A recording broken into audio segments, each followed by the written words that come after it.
اعوذ باللہ من الشیطان الرجیم بسم اللہ الرحمن الرحیم الحمدللہ رب العالمین وصلی اللہ علی نبینا محمد وعلی آلہ واصحابہ اجمعین سبحانک اللہم لا علم لنا الا ما علمتنا انک انت العلیم الحکیم ولا حول ولا قوة الا باللہ العلی العظیم اللہم علمنا ما ينفعنا وانفعنا بما علمتنا وزدنا علما وعملا متقبلا یا رب العالمین اللہم انا نبرأ الیک من حولنا وقوتنا وعلمنا وحفظنا وذکائنا ونلتجئ الى حولک وقوتک یا ذا القوة المتین آمین یا رب۔ الحمدللہ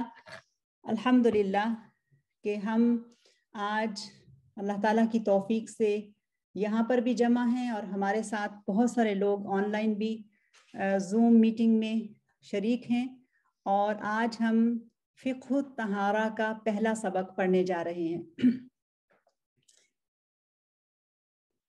فقہ الطہارہ، فقہ دراصل گہری سمجھ کا نام ہے، یعنی کسی بھی شرعی مسئلے سے متعلق بہت ہی گہرائی سے علم حاصل کرنا۔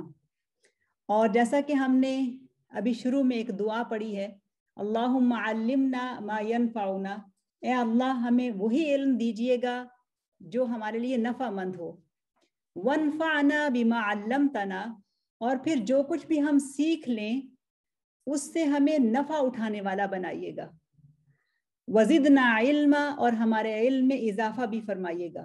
یہ ایسی جامع دعا ہے کہ جو ہر طالب علم کے لیے اس کا سمجھنا اور اس کو ہر علم کی مجلس یا علمی نشست سے پہلے سمجھنا بہت ضروری ہے۔ اور علمی نشست یا علمی مجلس سے مراد یہی نہیں کہ ہم کسی ایک بڑی گیدرنگ میں جمع ہیں اور سب لوگ بیٹھے ہیں تو ہی علمی نشست ہے۔ علمی نشست آج کل کے حالات میں وہ بھی ہو سکتی ہے کہ جب آپ اپنے گھر میں کسی میٹنگ میں ہیں، زوم میٹنگ میں ہیں، یا اپنے گھر میں کسی آڈیو کو سن رہی ہیں، یا کسی کے ساتھ آپ علمی ڈسکشن کر رہی ہیں، تو وہ بھی آپ کی ایک علمی نشست ہے۔ تو ہر علمی نشست یعنی وہ آپ کی میٹنگ یا وہ آپ کی کوشش کہ جس میں مجھے اور آپ کو علم سیکھنا ہے، تو اس سے پہلے شعور کے ساتھ اس دعا کو پڑھنا بہت ضروری ہے کہ علم بے شمار ہیں، لیکن اللہ سبحانہ و تعالی ہمیں وہی علم دے کہ جو ہمارے لیے ضروری ہے، جس کا سمجھنا اور جاننا ہمارے لیے ضروری ہے۔ اور پھر صرف علم کو حاصل کر لینا ہی کافی نہیں ہے، بلکہ اس علم کے مطابق عمل کرنا یہ اس سے بھی زیادہ ضروری ہے۔ کیوں؟ اس لیے کہ خالی سیکھا ہوا علم بغیر عمل کے ہمارے خلاف حجت ہو سکتا ہے، اور وہ ہماری پکڑ یا ہمارے سرزنش کا سبب بن سکتا ہے۔ تو اللہ تعالیٰ ہمیں اس بات سے بچائے کہ ہم صرف سیکھنے والے بنیں، بلکہ ہم سیکھنے سے بھی زیادہ اس پر عمل کرنے والے بنیں، اور اپنی زندگیوں میں وہ سکون، وہ بہتری، وہ تبدیلی محسوس کر سکیں جو واقعی ایک سنجیدہ طالب علم کی زندگی میں علم سیکھنے کے بعد آتی ہے۔ علم اور طالب علم کے لیے کیا آداب ہیں، یہ ایک پورا الگ موضوع ہے۔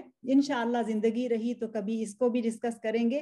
اور اس موضوع کا تعلق، اس مضمون کا تعلق اللہ سبحانہ و تعالیٰ کے خوبصورت نام العلیم کے ساتھ ہے، کہ جب ہم اسم اللہ العلیم کو پڑھتے ہیں تو اتنا جامع وہ نام ہے، اس کے ساتھ ہی پھر یہ سب چیزیں بھی آ جاتی ہیں کہ علم سیکھنے کے آداب کیا ہیں اور طالب علم کے آداب کیا ہیں، اور علم سیکھنے کے لیے کن کن چیزوں کو ملحوظ رکھنا یا کن کن چیزوں کا خیال رکھنا، کن کن آداب کا خیال رکھنا ضروری ہے۔ بسا اوقات ہم کسی بھی علمی مجلس میں یا کسی بھی کلاس کو بہت آسانی سے جوائن تو کر لیتے ہیں، لیکن اس سے پہلے ہم نے یہ نہیں پڑھا ہوتا کہ علم سیکھنے کے ایٹیکیٹ یا اس کے آداب کیا ہیں۔ تو کسی بھی طالب علم کے لیے یہ بہت ضروری ہے کہ وہ علم سیکھنے کے آداب بھی جانتا ہو۔ تو انشاءاللہ اللہ تعالیٰ نے چاہا تو ان چیزوں کو بھی سیکھیں گے۔ لیکن آج کا جو موضوع ہے وہ ہے دراصل فقہ الطہارہ، یعنی طہارت کی فقہ، طہارت کی گہری بصیرت، طہارت حاصل کرنے کے صحیح اسلامی آداب اور اس کے طریقے۔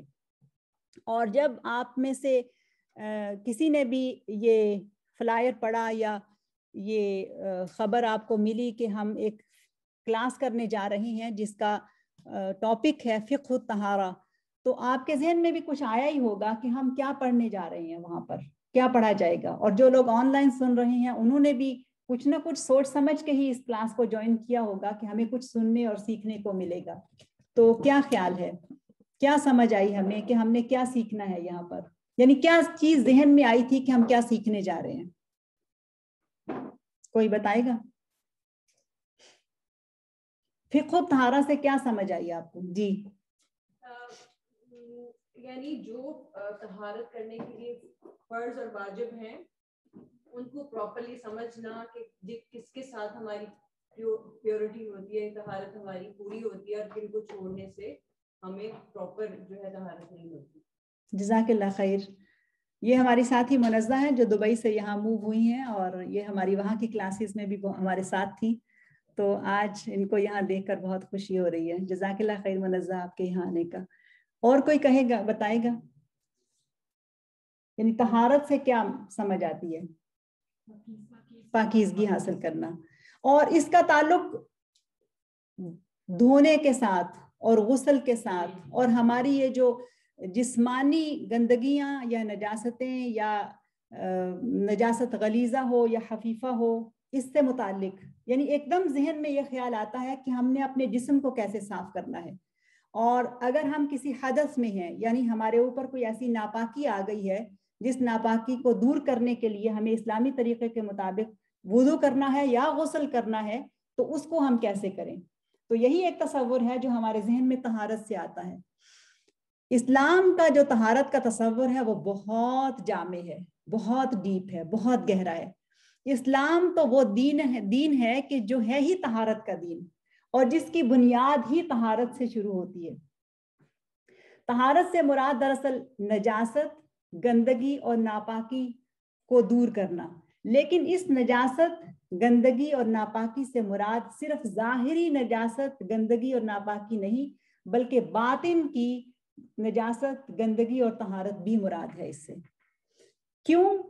قرآن مجید میں جہاں کہیں بھی کئی مقامات پر جب طہارت کا ذکر ہوا تو وہاں پر دونوں طہارتیں ذکر ہوئی ہیں، یعنی روحانی طہارت، باطنی طہارت، قلبی طہارت اور جسمانی طہارت.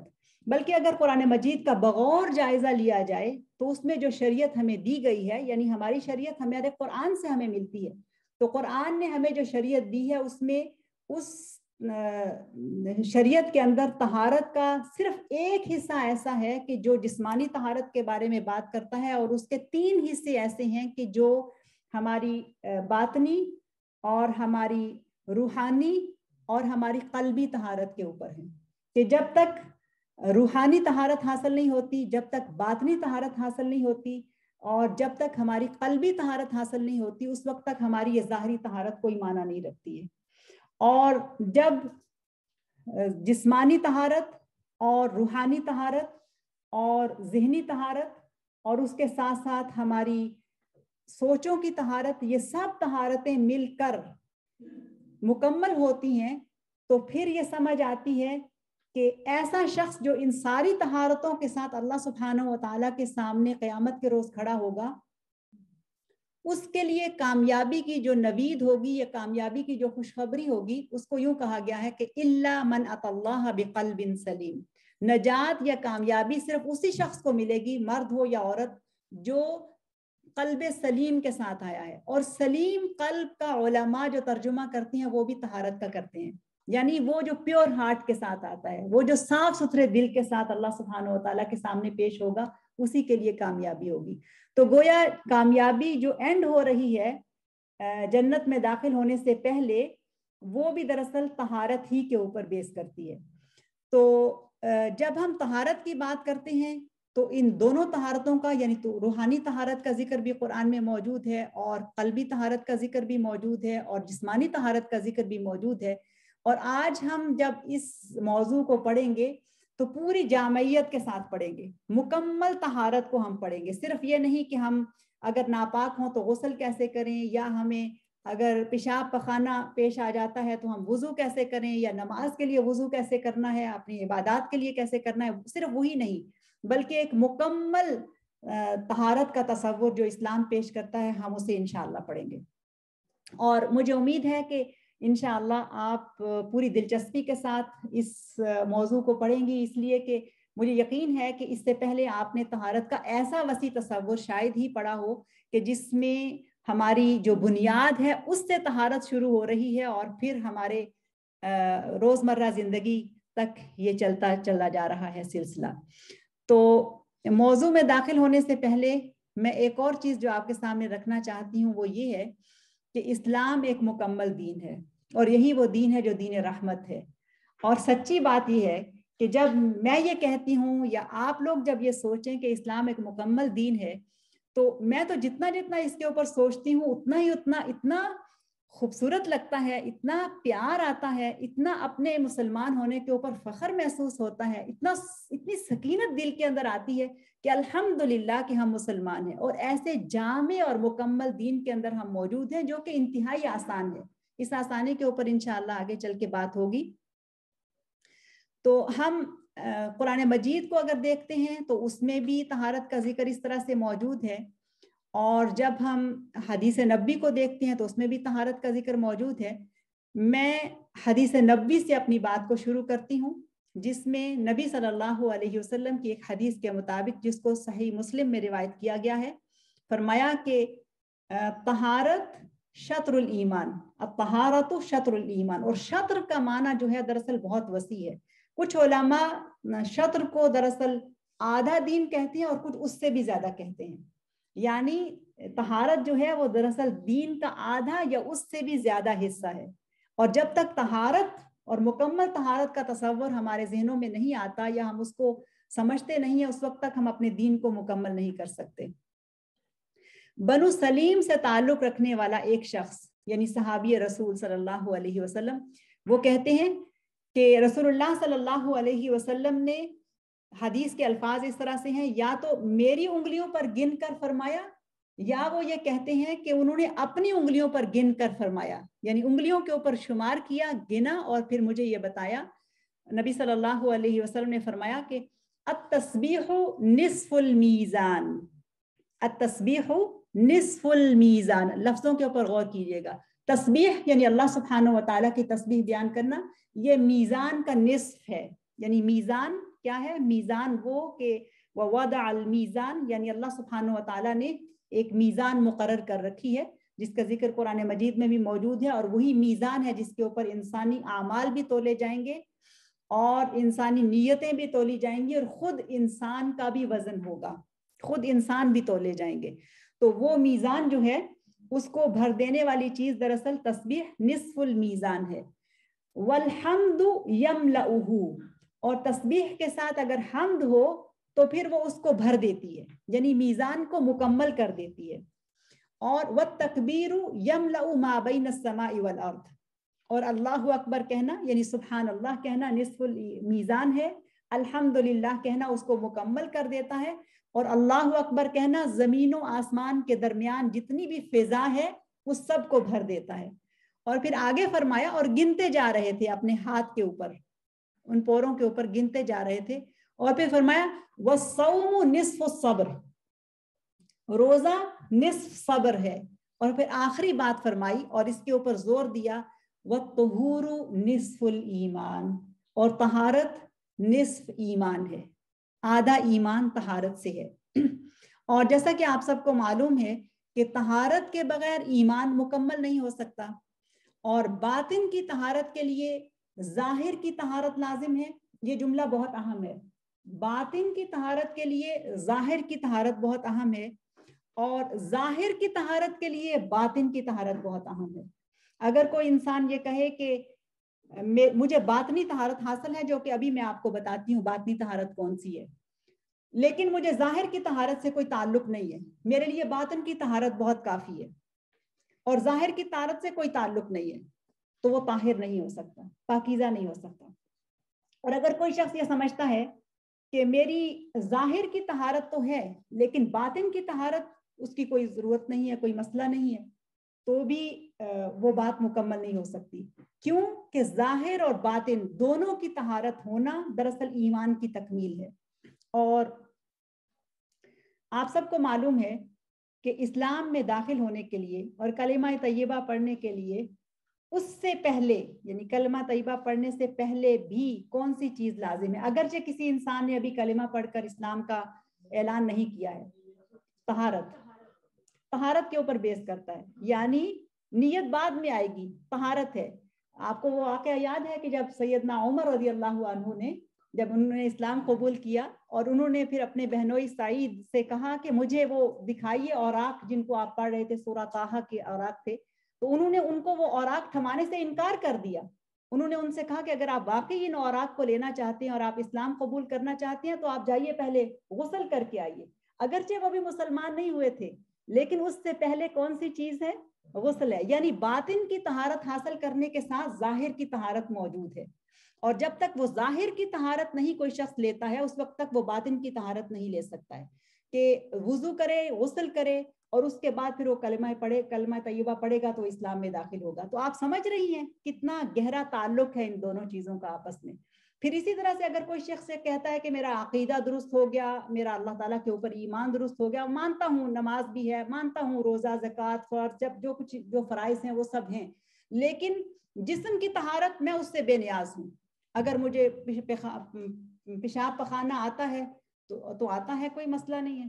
تو بات ہو رہی تھی ظاہر کی طہارت اور باطن کی طہارت، یعنی انر پیورٹی اور آؤٹر پیورٹی، کہ جب جسم گندا ہو، ناپاک ہو تو اس سے کیسے پاکی حاصل کی جاتی ہے۔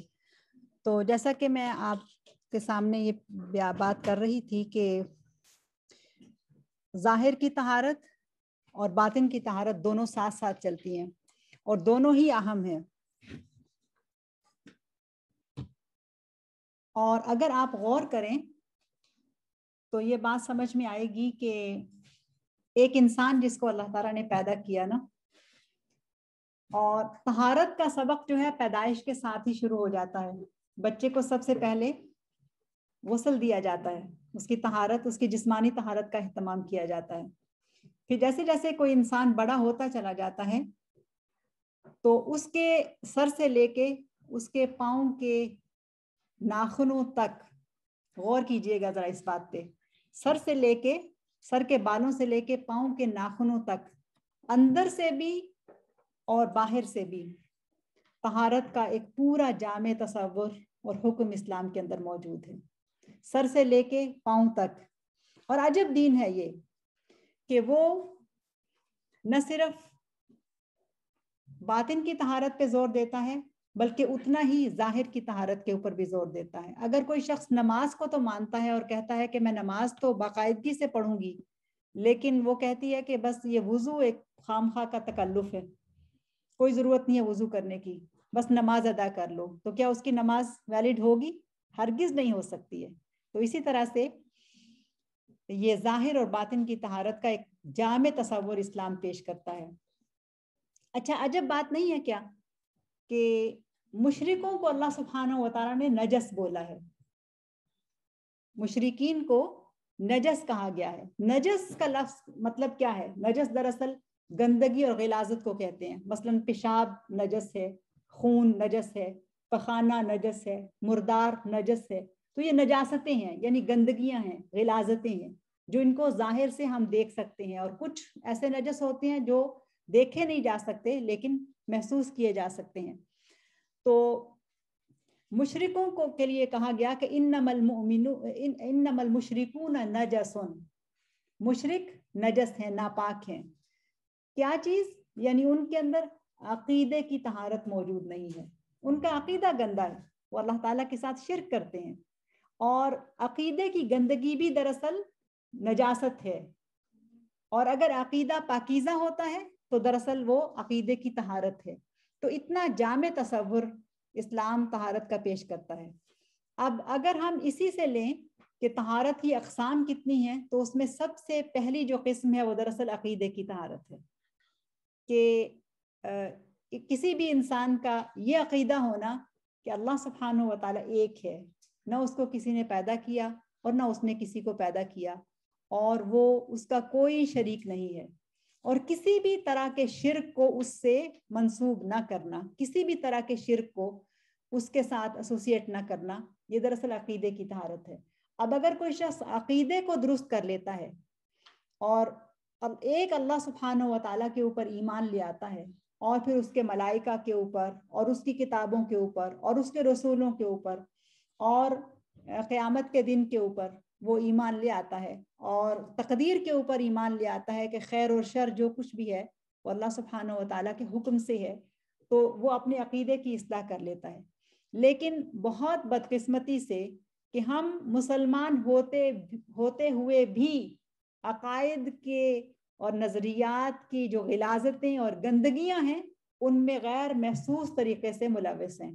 کبھی اپنے عقیدے کو ٹٹولنے کی کوشش نہیں کی کہ کہیں ایسا تو نہیں کہ ہمارے عقیدے میں کہیں کوئی نجاست موجود ہے، کہیں کوئی گندگی یا امپیورٹی موجود ہے، اور جس طرح کی بھی گندگی یا امپیورٹی اس میں آ جائے وہ اس سارے کو نجس کر دے گی۔ یہ مثال آگے چل کے بار بار آئے گی کہ اگر ہمارے سامنے ایک گلاس صاف اور پاک پانی کا پڑا ہو، اور پانی بھی وہ جو زمزم ہو، اب اس کی تو پیورٹی میں کسی کو کوئی شک نہیں ہے نا کہ زمزم سے زیادہ پیور پانی اور کوئی نہیں ہو سکتا، پاکیزہ پانی زمزم ہے۔ لیکن اگر اس پانی کے اندر ایک قطرہ پیشاب کبھی پڑ جائے، ایک قطرہ، اور پیشاب تو دور کی بات ہے، اگر پانی میرے سامنے پڑا ہو اور مجھے چھینک آ جائے اور میرے منہ سے اڑنے والے چھینٹے اگر اس پانی کے اندر آ جائیں تو ہمارا کیا خیال ہے کہ ہم کیا اس پانی کو پینا پسند کریں گے؟ نہیں، کہ ہم نے آنکھوں سے دیکھا کہ کسی نے چھینک صرف لی ہے اور وہ اس کے منہ کی چھینٹیں جو ہیں وہ اس میں گئی ہیں تو دل نہیں چاہتا اس کو پینے کو۔ لیکن اگر واقعی اس میں ایک قطرہ خون کا پڑ جائے، ایک قطرہ صرف، یا اس میں ایک قطرہ پیشاب کا چلا جائے، یا اس میں ایک قطرہ جو ہے وہ پخانے کا چلا جائے، کسی بھی طرح کا کوئی نجس اس پیور پانی کے اندر چلا جائے، تو کیا وہ سارے کے سارے پانی کو گندا کر دے گا یا نہیں کرے گا؟ سارے کے سارے پانی کو وہ گندا کر دے گا، ناپاک کر دے گا۔ بالکل اسی طرح سے عقیدہ جو ہے اس کو ٹٹولتے رہنا، اس کو دیکھتے رہنا کہ کہیں کوئی ایسی چیز تو نہیں میرے عقیدے کے اندر آ گئی کہ جس نے میرے سارے عقیدے کو ہی گندا کر دیا ہو، کہ میرا عقیدہ اللہ سبحانہ و تعالیٰ کے اوپر اور اس کے انبیاء کے اوپر اور انبیاء اور رسول کے اوپر اور اسی طرح سے اس کی کتابوں کے اوپر اور پھر قیامت کے دن کے اوپر، یہ سب بہت یقینی ہے اور ہونا چاہیے کہ میں اپنے عقیدے کی اصلاح کرتی رہوں اور عقیدے کے اوپر قائم رہوں۔ اب چونکہ یہ کلاس عقیدے کی نہیں ہے اس لیے میں ان ٹاپکس کو صرف ٹچ کروں گی اور آپ کے سامنے پوائنٹس رکھتی چلی جاؤں گی انشاءاللہ۔ پھر جس کو بھی شوق ہوگا وہ انہی علمی نکات کو ایکسپینڈ کر سکتا ہے اور مزید سیکھ سکتا ہے کہ اچھا عقیدے کی اصلاح، عقیدہ کرپٹ کیسے ہوتا ہے، عقیدے میں کون کون سی نجاستیں ہیں جو داخل ہوتی ہیں، کیا کیا چیزیں ہمارے عقیدے کو خراب کرتی ہیں۔ اور پھر اس کے بعد ہے نیت کی طہارت۔ اب ظاہر ہے عقیدے سے پہلے نیت کو نہیں رکھ سکتے جب تک اللہ سبحانہ و تعالیٰ کے اوپر ایمان نہیں ہے اور اس کے رسولوں کے اوپر، اس کی تعلیمات کے اوپر ایمان نہیں ہے، نیت کا کوئی عمل دخل اس کے اندر نہیں ہے۔ نیت شروع ہوتی ہے دراصل عقیدے کے بعد کہ ایمان، عقیدہ درست کیا، اسلام میں داخل ہوئے، ایمان قبول کیا، اور اس کے بعد اب ہم نے اعمال کو شروع کرنا ہے۔ اب جیسے جیسے ہم اعمال کرتے چلے جائیں گے اس پہلے ایک ماحول کے بعد، اس پہلی ایک چیز کے بعد، تو پھر جب ایکشن کریں گے، جب اعمال کریں گے اس میں نیت آ جائے گی، تو پھر اس کے بعد نیت کی طہارت ہے۔ اور ہم سب کو معلوم ہے کہ حدیث کی روشنی میں اس کی کتنی اہمیت ہے کہ انما الاعمال بالنیات، کہ اعمال کا دار و مدار ہی نیتوں کے اوپر ہے۔ اگر کوئی بھی عمل اگر نیت کے بغیر ہے، یا نیت میں فطور ہے، یا نیت میں کھوٹ ہے، یا نیت صاف نہیں کی، یا نیت کی ہی نہیں، بعض اوقات ایسے ہوتا ہے کہ نیت کرتے ہی نہیں ہے یا نیت کی ہی نہیں ہے، تو عمل باطل ہے۔ کوئی شخص جو ہے 100 رکعت نماز بھی پڑھ لے، لیکن اگر اس نے یہ نیت نہیں کی ہے کہ وہ نماز کیا ہے، فرض ہے، ظہر کے فرض ہیں، یا وہ سنہ ہے، یا وہ نفل ہے، یا وہ تہجد ہے، کیا ہے، تو اس کی نیت وہ کتنی بھی نماز پڑھ لے، نیت کے بغیر نماز، نیت کے بغیر روزہ، اسی طرح سے نیت کے بغیر حج، اور بھی جتنی بھی عبادات ہیں چاہے وہ معاملات ہی کے اندر کیوں نہ ہو، جب تک نیت صحیح نہیں ہوتی ہے وہ چیزیں درست نہیں ہوتی ہیں۔ اور اس کے بعد اگلی چیز جو ہے طہارت کے حوالے سے وہ ہے سوچوں کی طہارت۔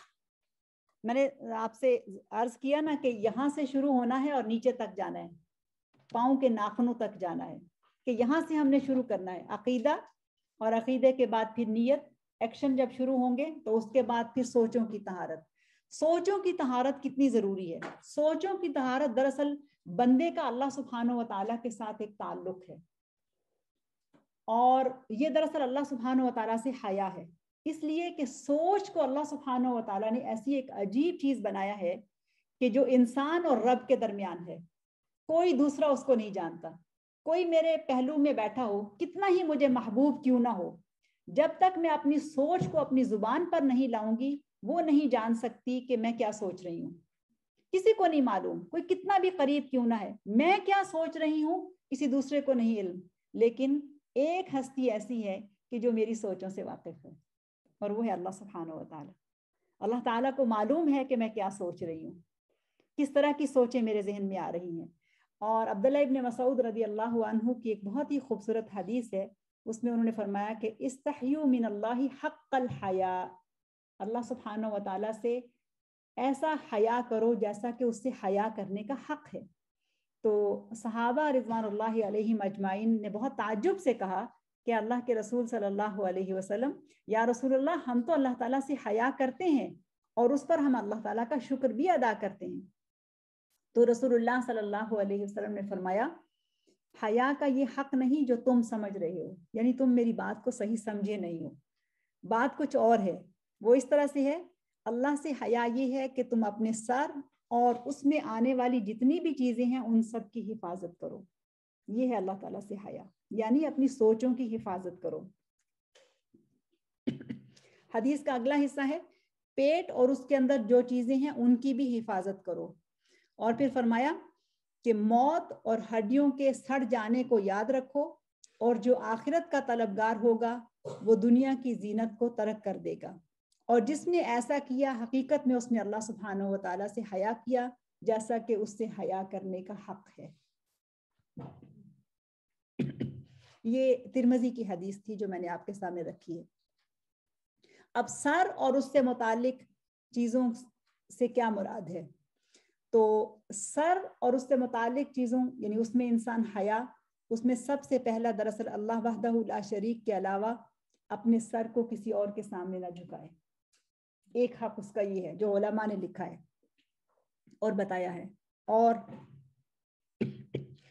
قرآن مجید میں بھی یہ کہا گیا ہے کہ لا تسجدوا للشمس ولا للقمر واسجدوا للہ الذی خلقہن, کہ سورج اور چاند کے سامنے سر نہ جھکاؤ بلکہ اللہ تعالیٰ کے سامنے سر جھکاؤ جس نے ان کو پیدا کیا ہے.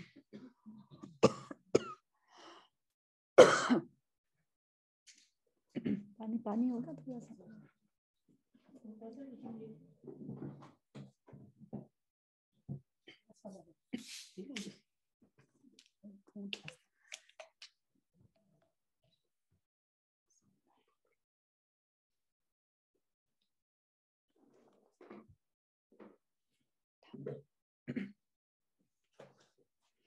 پھر اس کے ساتھ ہی ایک اور چیز جو اہم ہے وہ ہے ہوا اور خواہش کو معبود نہ بنایا جائے.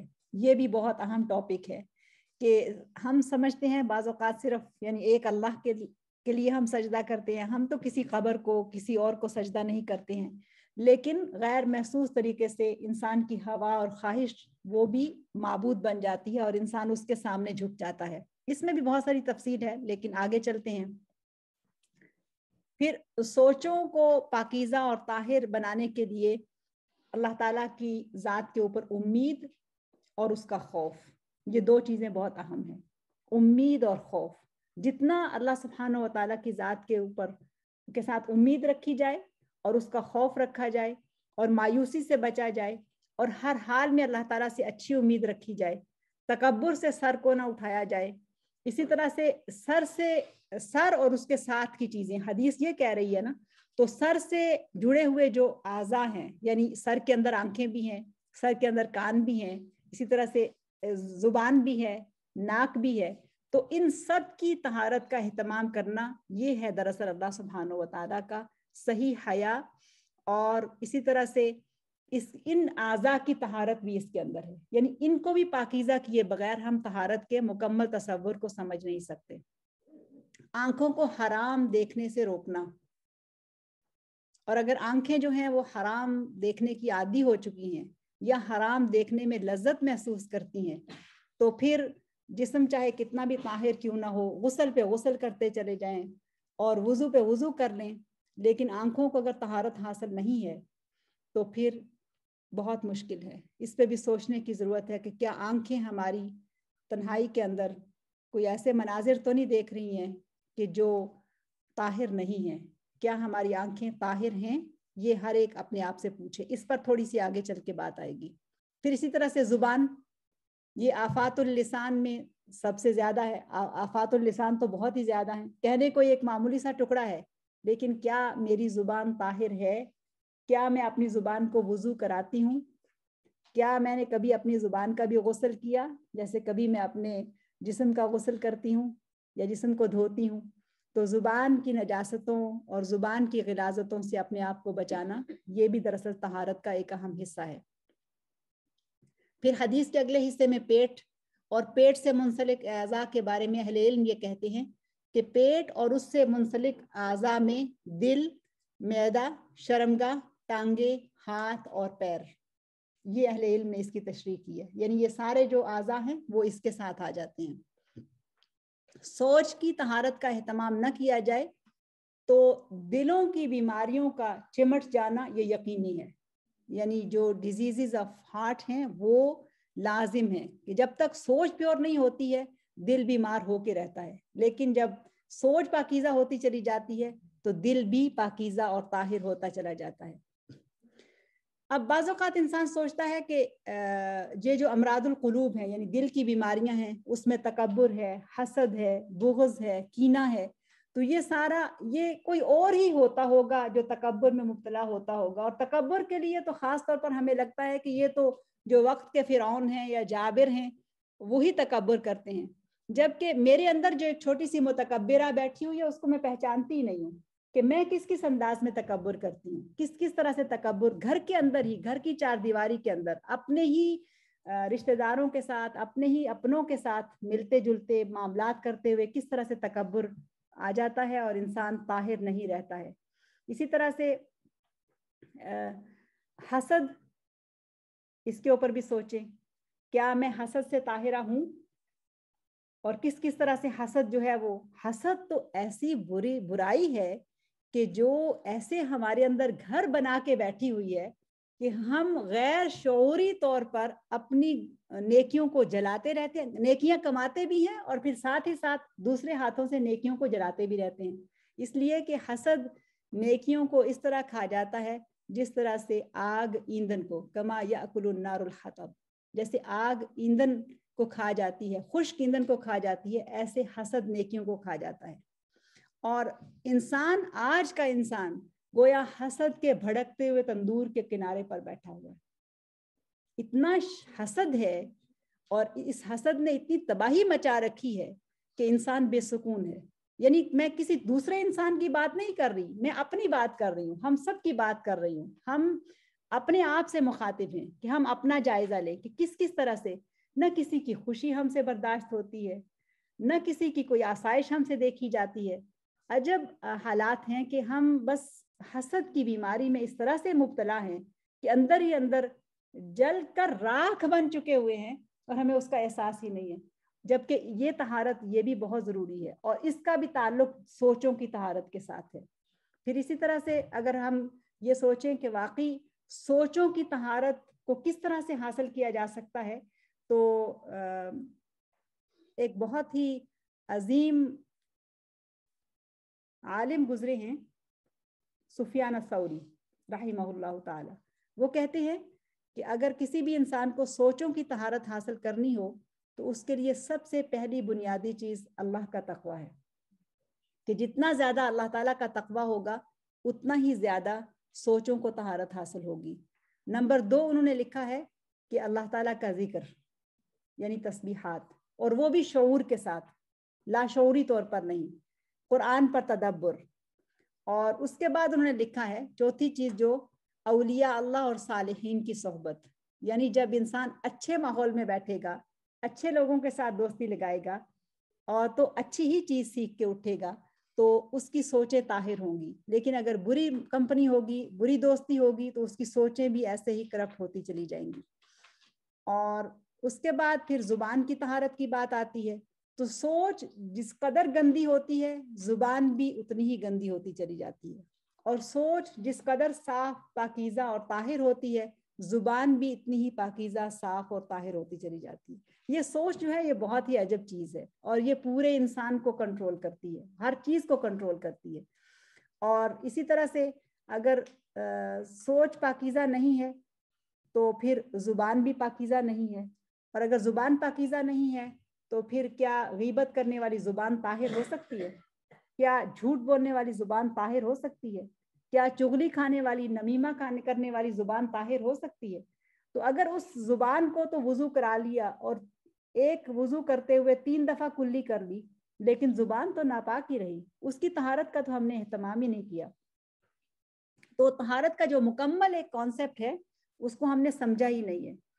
تو زبان کی طہارت تبھی حاصل ہو سکتی ہے کہ جب انسان اپنی سوچوں کو طاہر بنائے اور اپنی زبان کی حفاظت کرے. اور زبان کی آفات وہ تو بہت زیادہ ہیں, اور آپ سب کو معلوم ہے کہ نبی صلی اللہ علیہ وسلم نے اس پر کتنا زور دیا ہے, اور یہ بھی فرمایا ہے کہ جہنم میں ڈالنے والی ایک بڑی چیز جو ہے وہ دراصل زبان ہے, کہ زبان کے سبب لوگ جہنم میں اوندے منہ ڈالے جائیں گے. تو زبان کی طہارت کا اہتمام کرنا یہ بھی بہت ضروری ہے. پھر اس کے بعد اہم چیز جو طہارت کے ذیل میں آتی ہے وہ ہے دراصل حلال اور حرام میں فلسفہ طہارت. یعنی جو چیزیں ہمارے لیے حلال ہیں, جو کام حلال ہیں, اور جو چیزیں حرام ہیں اور جو کام حرام ہیں, اس کے اندر طہارت کا ایک جو کانسیپٹ ہے اسلام کا وہ بہت جامع کانسیپٹ ہے, اور اس کے اوپر تو بہت کتابیں لکھی گئی ہیں, علماء کی بہت زیادہ ریسرچ موجود ہے. ان موضوعات کو بھی آگے چل کے تھوڑا سا زیادہ پڑھا جائے گا تفصیل کے ساتھ.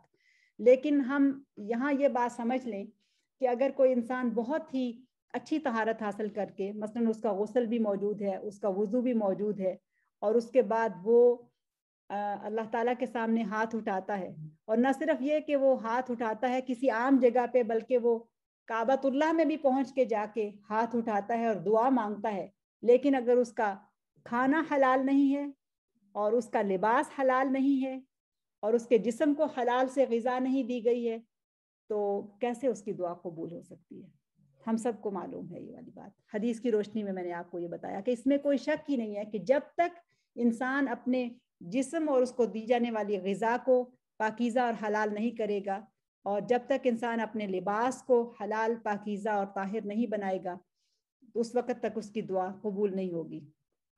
پھر اسی طرح سے جب طہارت کو ہم سمجھتے پڑھتے ہیں تو پھر حلال اور حرام کے اندر ہی یہ چیز بھی آ جاتی ہے کہ منہ میں جانے والے لقمہ کی طہارت بھی کتنی ضروری ہے. یہ بھی ایک اہم چیز ہے کہ جو کچھ بھی ہم کھا رہے ہیں کیا وہ طاہر ہے, کیا اس کا کھانا جائز ہے. پھر اسی طرح سے لباس کی طہارت آتی ہے, اور پھر جسم کی طہارت آتی ہے. اگر ایک انسان وضو کر لیتا ہے لیکن اس نے ایسا لباس پہن لیا جس کے اوپر نجاست لگی ہے یا اس کے اوپر پیشاب کا چھینٹا پڑا ہے, تو کیا اس کی نماز ہو جائے گی؟ نہیں ہوگی. وضو ہے اس کا, غسل بھی ہے, لیکن لباس طاہر نہیں ہے.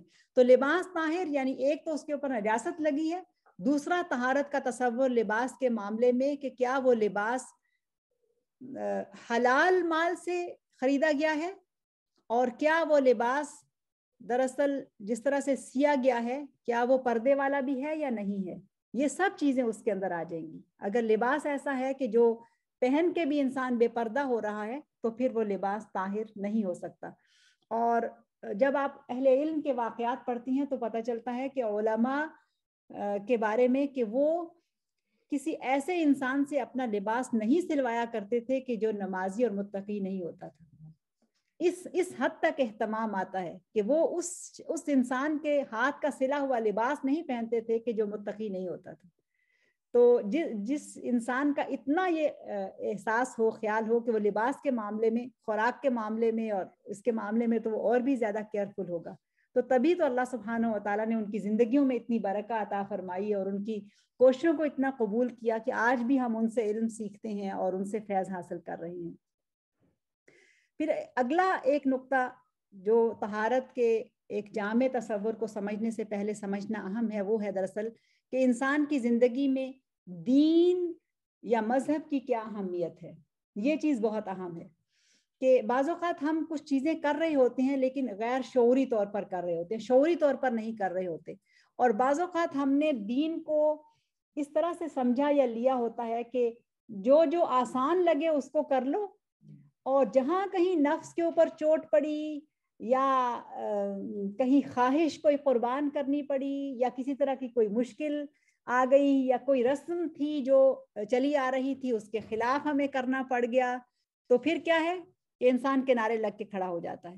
تو ایک آیت ہے سورہ الحج کی آیت نمبر 11، بہت ہی اہم آیت ہے. میں تو جب بھی اس آیت کو پڑھتی ہوں نا، بار بار پڑھتی ہوں، تو مجھے ہر دفعہ وہ آیت ایک اور طرح کا انسائٹ دیتی ہے، ایک اور طرح کی سمجھ، بلکہ اگر یوں کہا جائے کہ ایک اور طرح کی انرجی ملتی ہے اس آیت سے، کہ جب ہم اس کو صحیح طرح سے سمجھتے ہیں اور بار بار سمجھ کر پڑھتے ہیں. اللہ سبحانہ و تعالیٰ کہتے ہیں وَمِنَ النَّاسِ مَن يَعْبُدُ اللَّهَ عَلَى حَرْفٍ فَإِنْ أَصَابَهُ خَيْرٌ اطْمَأَنَّ بِهِ وَمِنَ النَّاسِ مَن يَعْبُدُ اللَّهَ. اب جب يعبد اللہ کا لفظ خود ہی بتا رہا ہے کہ وہی اللہ کا بندہ کہ جو اللہ تعالیٰ پہ ایمان رکھتا ہے وہی اس کی عبادت کرے گا. اب الناس سے مراد عام انسان نہیں ہے، الناس سے مراد یہاں پر وہ انسان ہے کہ جو ایمان والا ہے، جو اسلام کے دائرے میں داخل ہے. تو کوئی بھی مومنہ یا کوئی بھی مسلمہ خاتون وہ اس سے مراد ہے کہ من یعبد اللہ علی حرف، اللہ تعالیٰ کی عبادت تو کرتے ہیں، اللہ کو مانتے تو ہیں، لیکن ایک کنارے پر کھڑے ہو کر، ایک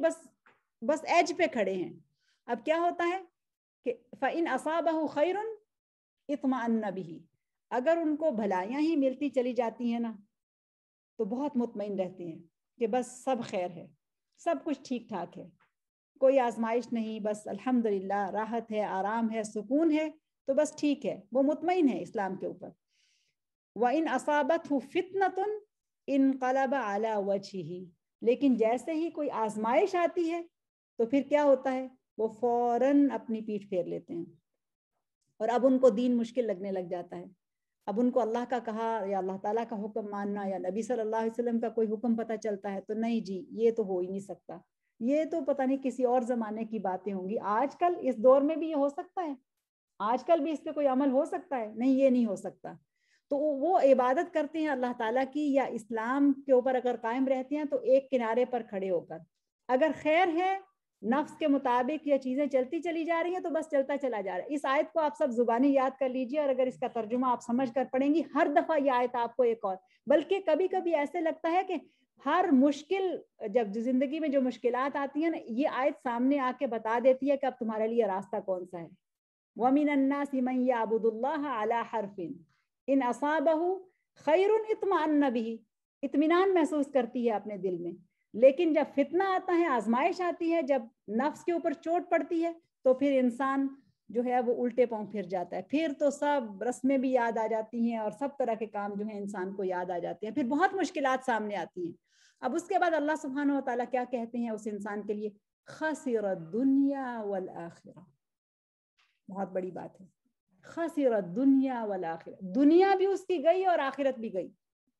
اگرچہ وہ دنیا شاید اس کے لیے ابھی بھی ہے، وہ سمجھ رہا ہے کہ دنیا میں وہ بہت کامیاب ہے، یہاں کہا جا رہا ہے کہ خسر الدنیا والآخرہ، دنیا اور آخرت کا خسارہ اس کے لیے ہے.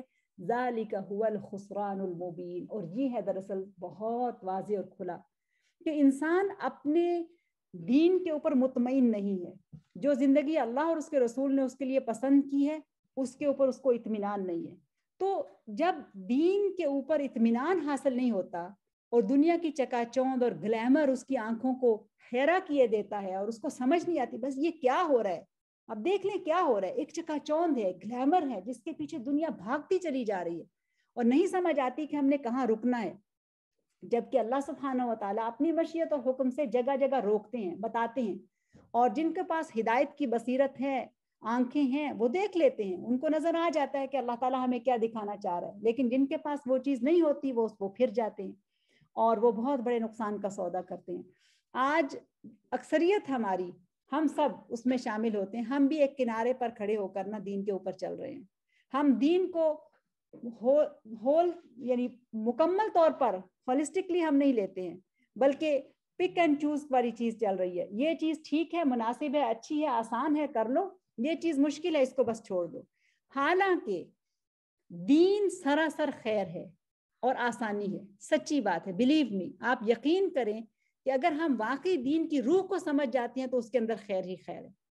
اور شرعی امور جو ہیں، یعنی شرعی امور کو اب میں آسان کیسے کروں، یعنی وہ کام کہ جو اللہ سبحانہ و تعالیٰ نے ہمارے لیے کرنے لازم کیے ہیں، جو ہماری ڈیوٹیز ہیں، جو ہماری ذمہ داری ہیں، ان کے اندر آسانی ہی آسانی ہے. کیسے، وہ میں مثالوں سے آپ کو بتاؤں گی ساتھ ساتھ.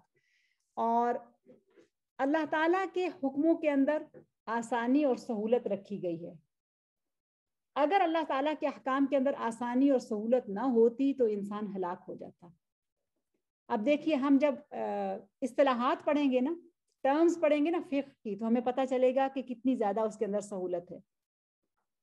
اب دیکھیں، اگر کوئی بھی انسان اپنی جان بچانا چاہتا ہے اور اس کے پاس اور کچھ بھی نہیں ہے، تو اس موقع پر اس کے لیے حرام کو بھی جائز قرار دے دیا گیا.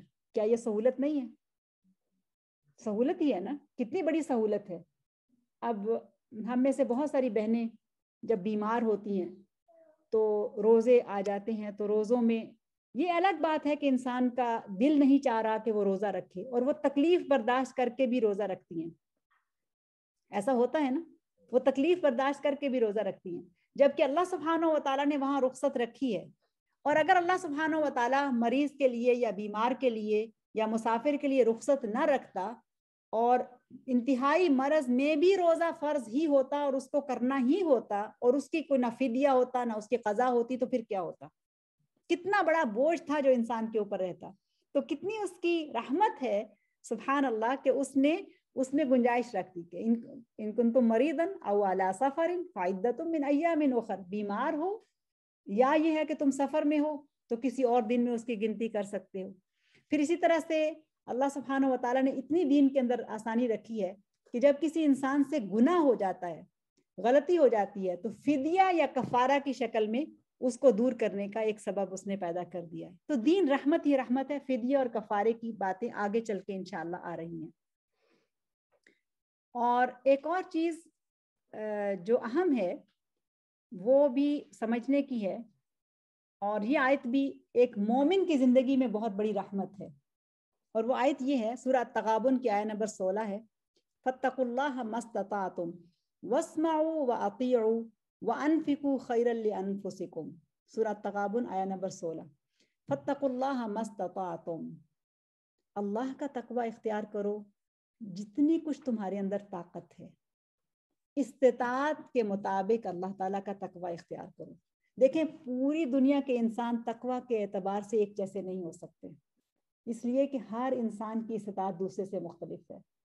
اگر کوئی شخص یہ کہتا ہے کہ فلاں یہ اور یہ اور یہ کام کرتی ہے، اور وہ اس سے سنتی ہے کہ وہ یہ اور یہ کام کر لیتی ہے، اور وہ چاہے کہ میں بھی ایسے ہی اسی طرح کے کام کر لوں، کسی کی اچھی بات کو لینے کی کوشش کرنا یہ ایک اچھی چیز ہے، لیکن اس کا تقوی ہمارا معیار نہیں ہو سکتا، اس لیے کہ اس کے حالات مختلف ہیں، اس کی صلاحیتیں مختلف ہیں، اور اس کی جو قوت اور طاقت ہے وہ مجھ سے مختلف ہے. اور اللہ سبحانہ و تعالیٰ اگر یہ کہتا کہ سارے انسان ایسا ہی تقوی لے کر آئیں جیسے محمد رسول اللہ صلی اللہ علیہ وسلم کا تقوی تھا، تو پھر کیا ہوتا؟ کتنی مشکل پیش آ جاتی. رسول اللہ صلی اللہ علیہ وسلم کا تقوی خیر البشر، سب سے بہترین تقوی، اس سے اچھا تقوی تو کسی کا ہو نہیں سکتا.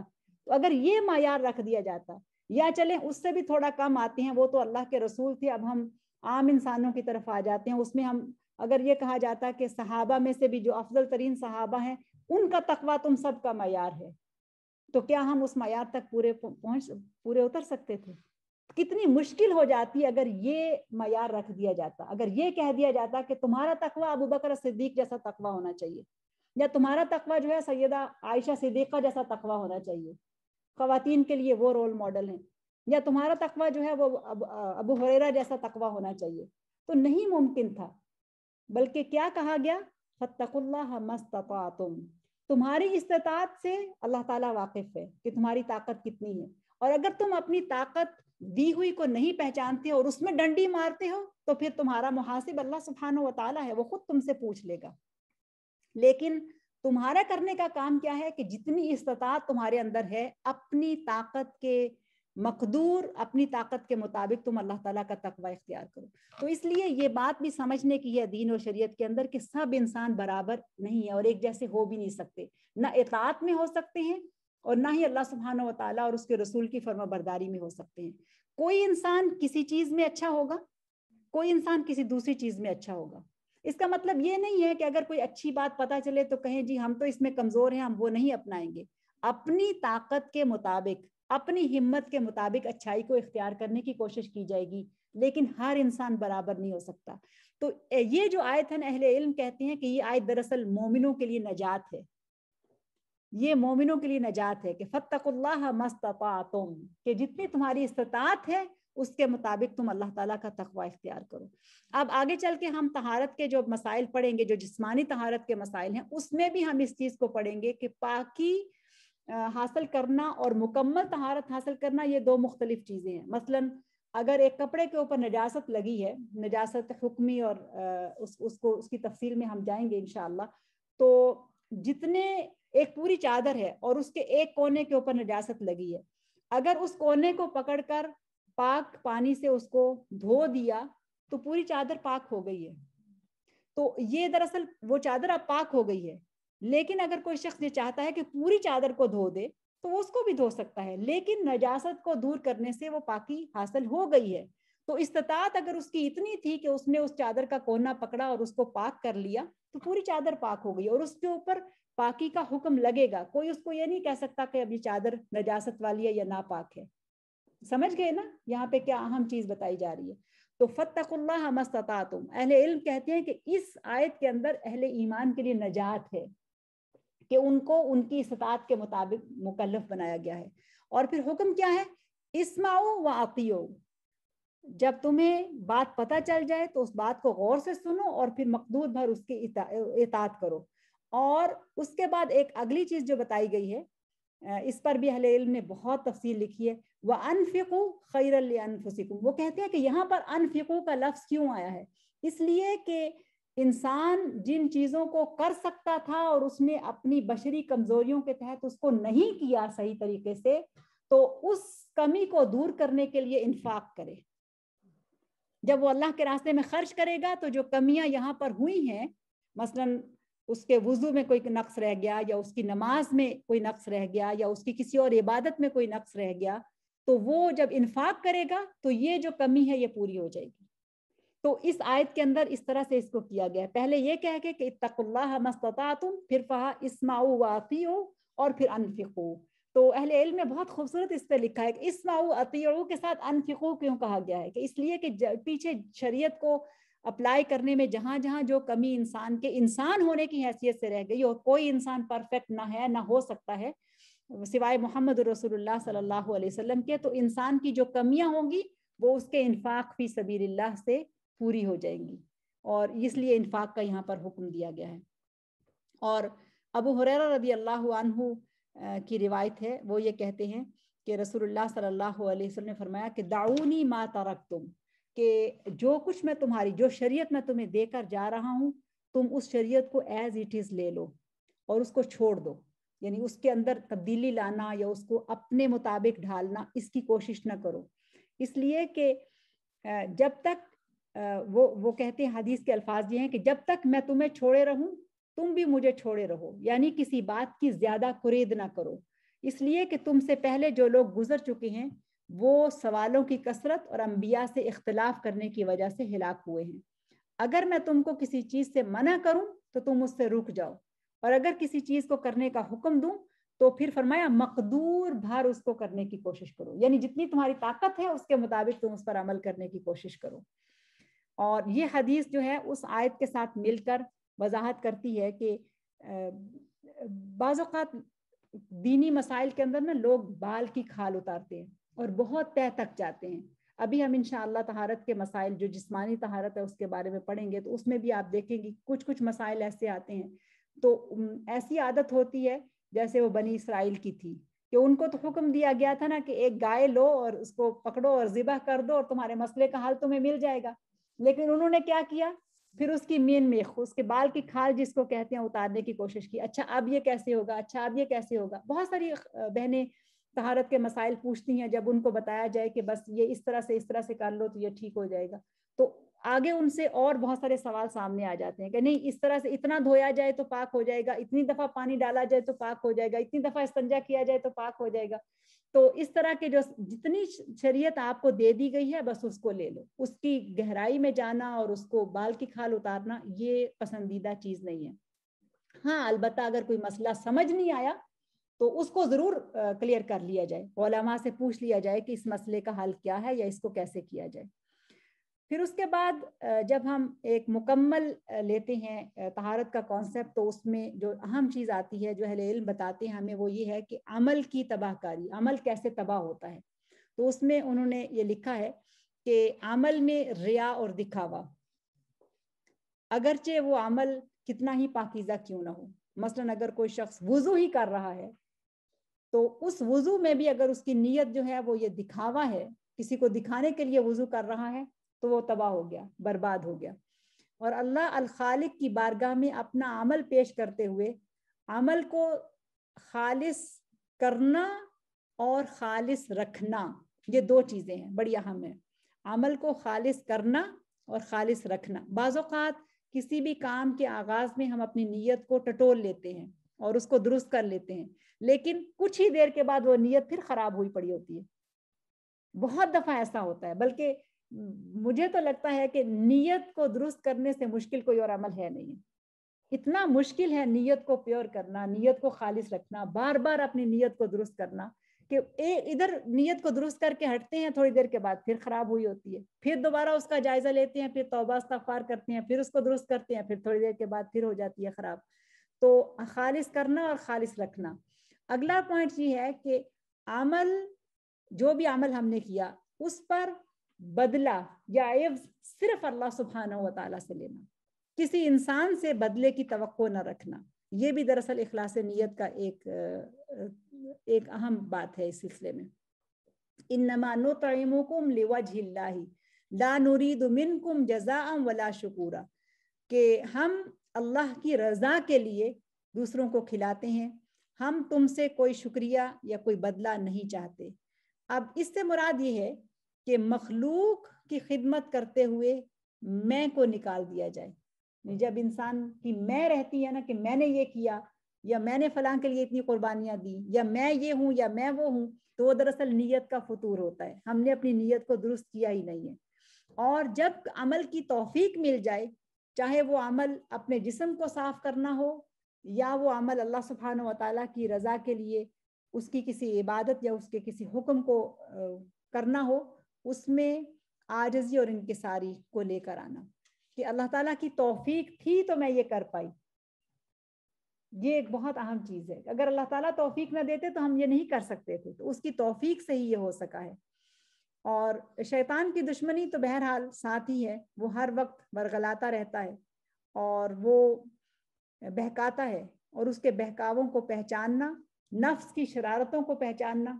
میں اس بات پر بہت تعجب کرتی ہوں، آپ سب کو معلوم ہوگا کہ نبی صلی اللہ علیہ وسلم کا خطبہ مسنونہ جو ہے اس میں ایک لفظ آتا ہے، یعنی مسنون خطبہ. جب بھی صحابہ کرام رضوان اللہ علیہم اجمعین سے بات کرنے کے لیے کھڑے ہوا کرتے تھے یا تعلیم دینے کے لیے، سکھانے کے لیے، تو وہ اس میں پڑھا کرتے تھے وَمِن شُرُورِ أَنفُسِنَا، ہمیں اے اللہ ہمیں اپنے نفس کی شرارتوں سے بچا لے، یعنی ان کی پناہ مانگتے ہیں ہم. تو مجھے تعجب ہوتا ہے کہ رسول اللہ صلی اللہ علیہ وسلم جیسے انسان کے لیے بھی وَمِن شُرُورِ أَنفُسِنَا یہ کہنا. تو اگر ہم اپنے نفسوں کی طرف دیکھیں یا ان کی تربیت کی تھوڑی بھی فکر کریں تو ہمارے لیے کتنی زیادہ ضرورت ہے کہ ہم ہر وقت اپنے نفس کی شرارتوں کو پہچاننے کی کوشش کرتے رہیں. پھر ایک اور چیز جو اہم ہے وہ ہے دراصل جیسا کہ ہم نے شروع میں ایک نقطہ دیکھا ہے کہ فلسفہ حلال و حرام، یعنی حلال اور حرام کا جو اس کے اندر طہارت کا جو تصور ہے اسلام کا، وہ بہت سٹرونگ تصور ہے. اور اس میں جو چیز آتی ہے اہم وہ یہ ہے کہ مباح اور جائز عمل جس کو کرنے کی شارع نے اجازت دی ہو. یہ لفظ تھوڑے سے مشکل ہے، میں ایکسپلین کرتی ہوں کہ مباح دراصل وہ کام ہے کہ جس کا کرنا جائز ہے، جس کو منع نہیں کیا گیا. اور شارع سے مراد اللہ سبحانہ و تعالیٰ ہیں اور محمد رسول اللہ صلی اللہ علیہ وسلم ہے. اگر ہم قرآن کے کسی حکم سے کوئی رولنگ نکال رہے ہیں فقہ کی تو پھر وہ دراصل وہاں پر شارح یعنی اللہ سبحانہ و تعالیٰ ہے. اور اگر ہم حدیث سے کوئی حکم ڈرائیو کر رہے ہیں کہ حدیث سے ہمیں یہ پتا چلا کہ اس طرح سے وضو کرو یا اس طرح سے طہارت کرو یا اس طرح سے کوئی اور کام کرو تو وہاں پر جو شارح ہے وہ محمد رسول اللہ صلی اللہ علیہ وسلم ہے. تو اس میں یہ چیز سمجھنے کی ہے کہ کسی بھی چیز کی جو بنیاد ہے وہ حلال ہے، یعنی بیس حلال کے اوپر ہے. اور اللہ سبحانہ و تعالیٰ کی پیدا کرتا تمام چیزیں اصلاً حلال ہیں. حرام صرف وہ اعمال وہ چیزیں ہیں کہ جن کو خود قرآن کے اندر یا سنت کے اندر حدیث کے اندر حرام قرار دیا گیا ہے. کسی انسان کو یہ حق نہیں پہنچتا کہ وہ اللہ تعالیٰ کی حلال کی ہوئی چیزوں کو حرام کر دے. یہ بہت اہم چیز ہے سمجھنے کی کہ جن چیزوں کو اللہ تعالیٰ نے حلال قرار دے دیا وہ سب حلال ہیں، اور جن چیزوں کو اللہ تعالیٰ نے حرام قرار دیا ہے صرف وہی حرام ہے.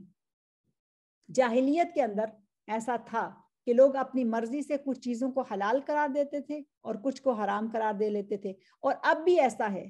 اب بھی بہت ساری ایسی چیزیں ہیں کہ جو جائز ہیں اور ان کو لوگوں نے حرام قرار دیا ہوا ہے، اور کچھ ایسی کہ جو ناجائز ہیں ان کو حلال قرار دے لیتے ہیں.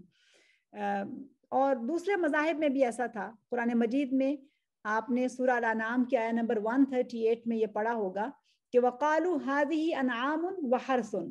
وہ لوگ کہتے تھے کہ یہ ہمارے جانور ہیں اور یہ ہماری کھیتیاں ہیں، اور ان جانوروں میں سے کچھ جانور ایسے ہیں کہ جو مردوں کے لیے کھانے حلال ہیں اور کچھ اور ایسے ہیں کہ جو عورتوں کے لیے. یہ پورا ایک چیپٹر ہے سورہ الانعام میں، بہت تفصیل ہے اس کے اندر کہ کس طرح سے آپ سب کے ذہن میں آ گیا ہوگا جنہوں نے لفظی ترجمہ پڑھا ہے کہ کس طرح سے وہ خود سے ہی تقسیم کر لیتے تھے کہ یہ چیز حلال ہے اور چیز حرام ہے، جبکہ ایسا کرنا اسلام کی روح سے یہ جرم ہے کہ جن چیزوں کو اللہ تعالیٰ نے حلال قرار دے دیا وہ حلال ہی رہیں گی اور جو حرام ہیں وہ حرام ہی رہیں گی. اسی طرح سے یہ جو اصطلاحات ہیں بحیرہ اور صائبہ اور وسیلہ اور حام، یہ بھی انہوں نے مختلف جانوروں کے نام دے کے ان کو حلال اور حرام قرار دے لیا تھا. یہ بھی ایک لمبی آیت ہے، میں پوری آیت نہیں پڑھ رہی، لیکن اس کو سمجھنے کی ضرورت ہے. کسی چیز کو حلال یا حرام قرار دینے کا حق صرف اللہ الخالق کو ہے، اس لیے کہ وہ کریٹر ہے، وہ خالق ہے. اس کو پتا ہے کہ کون سی چیز انسان کے لیے حلال ہے اور کون سی چیز اس نے کسی مصلحت کے تحت انسان ہی کے فائدے کے لیے اس نے اس کو بطور امتحان حرام قرار دیا ہے اور وہ اس کے لیے فائدہ مند نہیں ہے. ایک اور حکم ہے قرآن مجید میں، اور وہ تو بالکل کھلی وارننگ ہے. وہ اس طرح سے ہے کہ قل من حرم زینت اللہ التی اخرج لعبادہ والطیبات من الرزق. ان سے پوچھئے کہ کس نے ان زینتوں کو حرام قرار دے دیا جن کو اللہ سبحانہ و تعالیٰ نے حلال قرار دیا ہے. کون، کس کو یہ حق پہنچتا ہے کہ وہ اللہ سبحانہ و تعالیٰ کے فیصلوں کو قلعدم کرے اور اس کو ٹالے اور کہے کہ نہیں یہ چیز اس نے حلال کی ہے اور کوئی انسان حرام کر دے تو یہ ایک بہت بڑا جرم ہے. اس بات کو بھی سمجھنے کی ضرورت ہے. پھر اسی طرح سے ایک اور آیت آتی ہے یا ایھا الذین آمنوا لا تحرموا طیبات ما احل اللہ لکم. ان چیزوں کو حرام نہ قرار دو جن کو اللہ سبحانہ و تعالیٰ نے تمہارے لیے حلال کیا ہے. جب اللہ نے حلال کر دیا تو وہ حلال ہے. بعض اوقات لوگ کہتے ہیں نہیں جی حلال تو ہے لیکن دل نہیں مانتا. کہ تمہارا دل کون ہوتا ہے اللہ کے حکم کے مقابلے میں؟ اور کچھ لوگ اس کے الٹا چلے جاتے ہیں. ہمیں معلوم ہے یہ حرام ہے، یہ کام تو نہیں کرنا، لیکن کیا کریں مجبوری ہے یا دل نہیں مانتا، اس طرح کی چیزیں آ جاتی ہیں، جبکہ ایسی چیزوں کی یہاں پر کوئی بھی گنجائش موجود نہیں ہے.